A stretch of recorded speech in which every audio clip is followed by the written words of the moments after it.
Well, it is my great pleasure to welcome back to our podcast this week. It is Xander Zayas. Xander, we've done this before, but this one's a little bit different. We'll tell the folks we've talked about your fights before, but this time you're getting ready for, I think we can agree, your biggest fight of your career so far. You'll be taking on Jorge Garcia for the vacant WBO junior middleweight world title. It will take place July 26th, headlining the ESPN top ranked card at the Madison Square Garden Theater, a place you're very familiar with. So tell me just first off, again, you've been doing interviews, getting ready for this fight. It's a little bit different, isn't it, as you think about what might be in store for you on that night?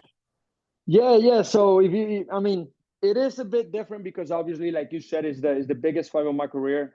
Fighting for a world title, something that I've been working for since I'm literally 5 years old, since I started boxing. You know, that's the dream of every fighter, to become a world champion, and I have my opportunity on July 26th. But in the other sense, it's for me just another fight, another night at the Garden. I've been there before. This is gonna be my 8th time. So nothing new. I gotta go in there, do my job, stay focused, make the adjustments, and come out victorious. Well, when you signed with Top Rank, and I remember being at the press conference, you were 16 years old. They were like, look, he's 16, but he's not even going to turn professional until he's 17. Yeah.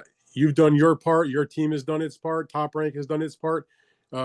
You're now 22 years old. You're undefeated. You've looked good. You've climbed up the ladder. You fought who you have to fight. You got all kinds of experience now. And now here we are, 5 years later. You're getting ready to fight for a junior middleweight world title. So, and doing it at a place like the Madison Square Garden Theater that I know was important to you. If I said to you on that day at the press conference at age 16, hey, 5 years from now, you're fighting for the world title at the Madison Square Garden Theater, you're undefeated, and you're headlining, a big card, how would you have reacted? What would you have said? Well, maybe if you put it that way, 5 years ago, I would have said, yes, I will be fighting for a world champion in 5 years, but probably not at Madison Square Garden. Never thought it was going to be at the theater, or, with the circumstances that are happening, headlining the last card on ESPN. A lot of things are happening that maybe I didn't expect 5 years ago, but I knew that if I stay the course and if I stay focused, I was going to be fighting for a world title sooner than later. So I remember, Xander, in one of our previous interviews, we did it, and you sat in front of looked like a bookshelf, and you had your regional titles stacked up. And we kind of chatted a little bit about that, and you mentioned to me, these are important to me. I've worked for them. They're a way to tell me that I'm making my way up the ladder, but I want the big boy belts. Yes. Now you're one fight from winning and getting the big boy belt, or one of the big boy belts. How does that feel, knowing that you can now have that if you win, to put in that beautiful bookshelf with those other nice title belts? No, it feels amazing. And right now the background is not the same because I'm in my camp house. For the first time in my career, I moved to a camp house. So I got the nutritionist, all the sparring partners here. So we're all living together for this camp. But yes, really exciting. Like I told you before, it's something that I've worked for my whole life. Before the world titles is the regional belts. I got those. Now I have to add the big boy belts, like you said, and then the WBO is the first one. So really exciting, and just happy to be in this place, in this position at 22 years old. Well, let's talk a little about your opponent, Jorge Garcia. He is 33-4 with 26 knockouts. He has won 8 fights in a row. He's coming off by far and away the biggest win of his career.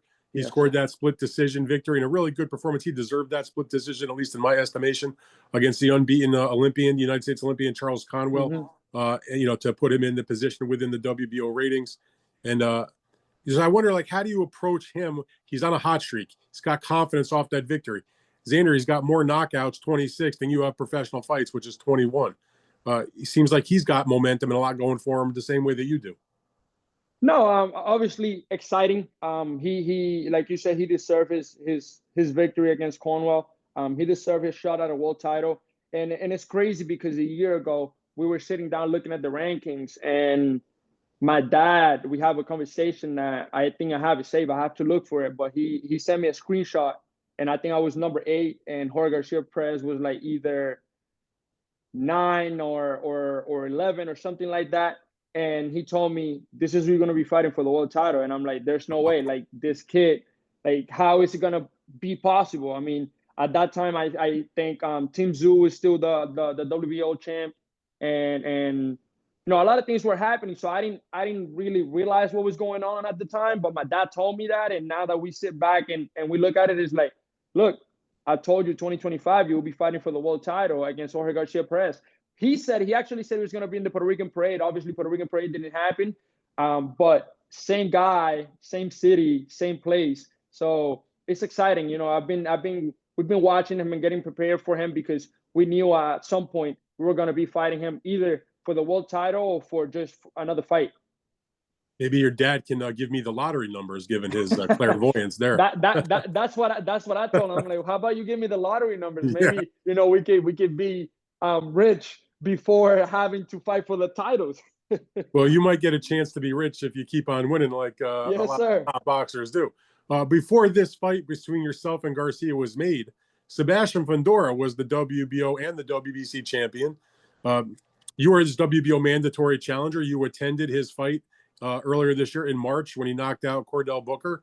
You got in the ring with him, not in a confrontational manner. Obviously, you were allowed to be in there. You guys took photos together. Both of you talked up the prospect of fighting each other. You were the mandatory. It was due. They ordered the fight.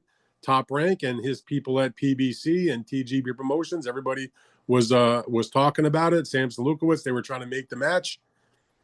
Thought it was going to happen, and then suddenly he swerves and ends up taking the rematch against Tim Tszyu from their fight from when he won the title against him and the vacant WBC title. And I'm just wondering, like, what the heck happened there? Were you disappointed that didn't happen? I think a lot of people were sort of really interested in that. And then the Garcia fight just sort of materialized kind of out of nowhere. No, for sure. It was disappointing. It was frustrating at the beginning because, like you said, I went to his fight. I earned my spot as the number one contender to fight him. Went there, we talked to each other. It was supposed to be, or it was supposed to happen. We had conversation. We went back and forth for a couple of weeks. Then a couple of days before the negotiation period was over, they called us and said, "Hey, this is what we're gonna do." So obviously frustrated. I feel like it's part of business. It's part of boxing. Maybe he had a better opportunity against Tim Tszyu. I wanted to fight him. I wanted to take both of his belts, but I guess he didn't want that. He didn't want to do that. He wanted to fight for the WBC and take part on another rematch against Tim Tszyu, which was a great fight, the first one. So can't be mad at him. I feel like it's business, and down the future, it's something that we can make happen. So you don't look at this as, oh, he's ducking me or this or that. You're realistic enough to understand that the Tszyu fight, from the financial perspective, probably even from the public interest perspective, it's bigger than him and you, I guess. No, for sure. I feel like you have to be mature enough to understand the business side of boxing, and I feel like I did that. Obviously, wasn't happy about it. I wanted to fight against the champion. But I know that when it happens, and if he comes out victorious against Tim Tszyu, and after I come out victorious against Jorge Garcia Perez, it's going to be an even bigger fight. We mentioned earlier about how you're going to be fighting once again at the Madison Square Garden Theater. This will be your 8th fight at Madison Square Garden, either in the main arena or in the theater. It'll be your 4th fight in a row in the theater. I mean, you've really become sort of synonymous with that venue in terms of their boxing program. They've got a few guys that fight there, but Xander Zayas is a regular there. Tell me what it means to you to be in a place like that. Obviously, there's a lot of Puerto Rican fans that will be there for you. That's why Top Rank puts you there in the first place, because of the type of draw you can bring in. What does that building mean to you, and how comfortable are you fighting there? Man, I'm really, really comfortable fighting there. I feel like now I don't even have to show ID. I just walk in and they already know me. So it's amazing. It's amazing to be fighting again in the Mecca of boxing, a place that brings or has brought a lot of legendary fights and a lot of legendary fighters to become champions and fights there. So to be able to fight for a world title at 22 years of age in the city that never sleeps, in a venue with such historical moments in the sport, it means the world to me. So I'm excited for this one. Well, don't forget the idea. We don't need any snafus on fight night, so make sure you got the ID handy, your credential, and all that. Yes, sir. The other aspect of this fight, of course, we have to discuss a little bit is as we've discussed, you are a Puerto Rican fighter. Your opponent, Jorge Garcia, is from Mexico. We all know that is one of the great rivalries in boxing history. And I wonder, from your perspective, how significant is it to you to not only partake in a fight in that rivalry, but to do so, in a main event world championship fight, which is, in a lot of people's minds, the greatest rivalry in boxing. Yes, like you said, I feel like it is the greatest rivalry in boxing, and to be able to take part in one of those fights, a championship fight against a good Mexican warrior, somebody that is gonna come put pressure and gonna come try to take everything away from me, means a lot, means the world to me, because going back to in the history of boxing and watching all those wars between Puerto Rico and Mexico was always exciting for all the fans, and just to be able to be a part of that, part of history, means the world to me. So if you win, you won't be the youngest junior middleweight champion in history. Fernando Vargas was 21 years old when he won the junior middleweight title, but you'll be one of the youngest if you are victorious.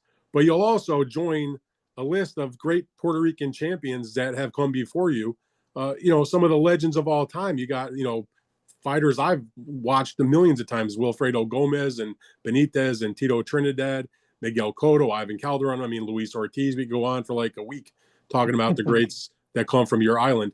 When you think about that, those names, and the fact that obviously you're not at their level, at least not yet, but that you can join them as being a world champion, that's like a really big deal, I think, for anybody that's steeped in the Puerto Rican boxing culture. I get goosebumps. I get goosebumps just from thinking about it. Obviously, something that I want to do. I want to bring glory to Puerto Rico. I want to stamp my name, next to all those greats, legends from Puerto Rico, and be a world champion. Just make my people proud, make my family, my team proud, and overall make myself proud. Now, if you are victorious, and we've discussed a little bit about like Fundora, you mentioned, and Tim Tszyu and others, but you're in a really good weight class. Like, I look at the champions besides yourself and some of the other top contenders and guys with interim belts. It's, in my estimation, it's may not have huge star power in terms of the names, but there's a lot of guys that are really solid that can beat probably anybody on any given night in that division. I'm talking about, besides Tszyu and Fundora, you got Murtaza Aleyev, tough as nails with the IBF title. There's Virgil Ortiz and Yoenis Tejas. They have interim titles. Jaron Boots Ennis just announced that he's leaving welterweight to move up in weight. There's Keith Thurman is still kicking around. He had a good performance in his recent fight. Boachuk, Madrimov, I mean, Jesus Ramos, Erickson Lubin, your Florida compatriot. We could go on and on. Tell me about your thoughts on the depth of your division, the fact that if you have a title, these are guys that are going to be hunting you. For sure. I feel like it's the hottest division in boxing right now. You got great names in the division. Like you said, a lot of names that can beat anybody on any given night. But once I become a world champion, there's no escaping now. There's no, oh, but he hasn't done this. No, but he hasn't done that. Now they got to fight. Everybody's going to get it. How is how is Garcia going to get it in this fight? Man, Garcia is, I expect the best Garcia Perez to show up that night, but he got to expect the Xander Zayas that anybody has seen. I mean, something special. I'm going to put my name on the top of the list. I'm going to show the world in the division why I'm one of the best at 154 pounds, and they're going to see a next level type of fighter come July 26th.